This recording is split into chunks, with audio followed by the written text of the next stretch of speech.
Well, welcome back to Slot Car Fun. We missed it last week because well, we had a big party at our studio here, 10th anniversary of us being here. And I know there's a slot car track over there, but we're at the studio so today, and I didn't get a chance to show you because I didn't remember to bring it home. I would have done Slot Car Fun on Sunday. This. And this is, if some of you will recognize it, although Mark put the garage on the other, on this, the door on this side. And usually it's on the door to get into the office is on this side. And yes, this door opens. It'll have hinges on it. You can see the window frame, the glass is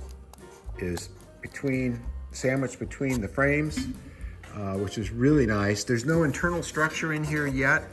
You know, this is just the first sort of prototype that Mark put together.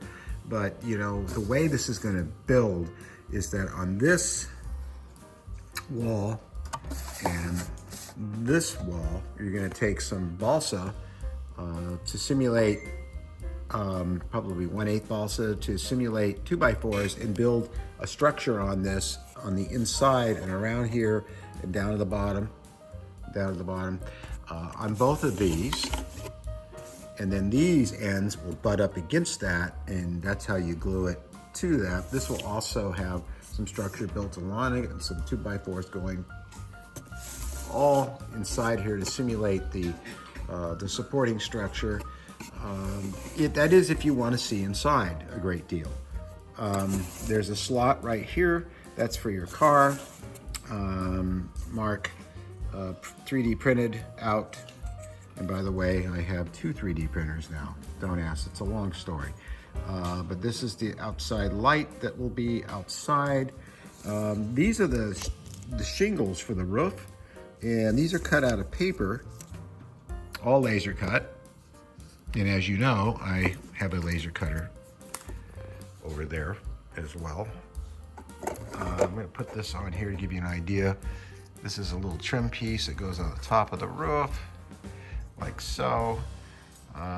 We even have little benches to sit on outside. And this is how the shingles were done, which they have a little lift to them, which really makes them appear like real shingles.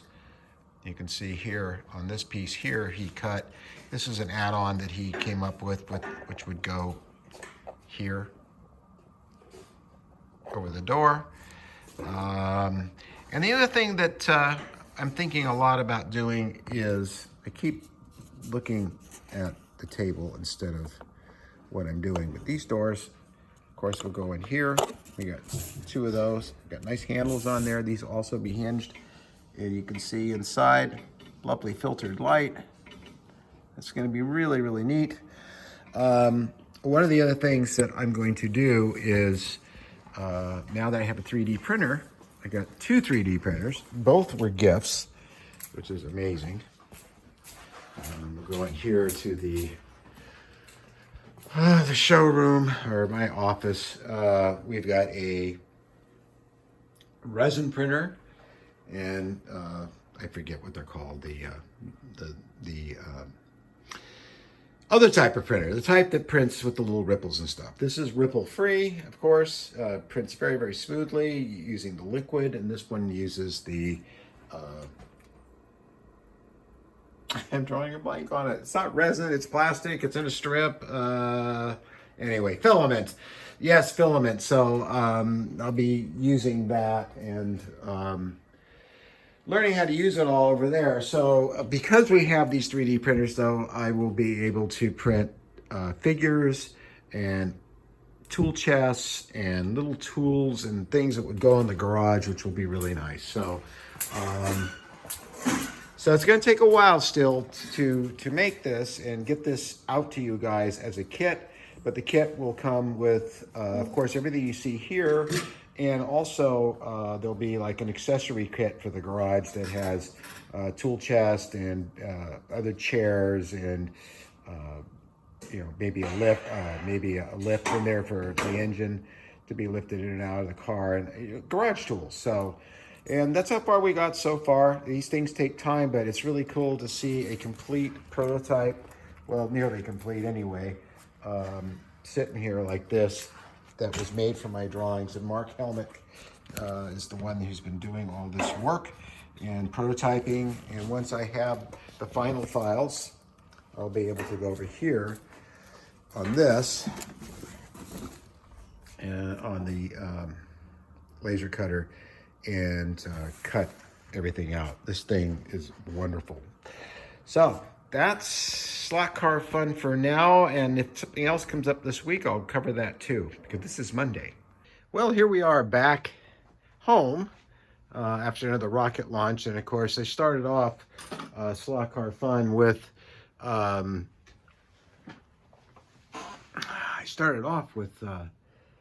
showing you the garage that kit that we're coming out with, and back here.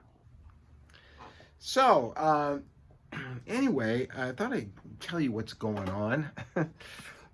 I thought I already recorded all this, and I did so well. I'm going to make a shorter version of it because I hate talking about it. A couple of weeks ago, I went in and I had all the blood tests and all this stuff and urine tests, and they found what's called large blood in my urine. Everything else is fine.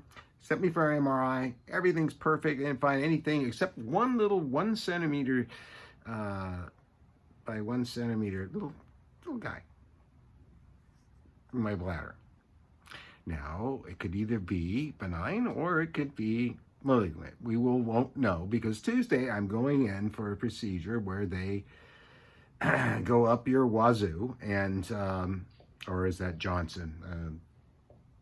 That. And they go in there with a camera, a little pair of these little mechanical thingy bingies, and they scrape it out and remove it. Of course, before they could do that, this Tuesday, I had to go in and have this done while I was awake and not under anesthesia.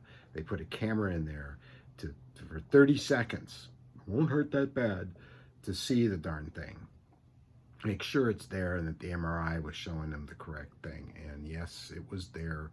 And I'm telling you right now, that was the most painful thing in 30 seconds I've ever felt in my life. Now, of course, on this Tuesday, they're going to knock me out to do this, because there's no way, because they're going to be in there 15 minutes or so removing this little thing.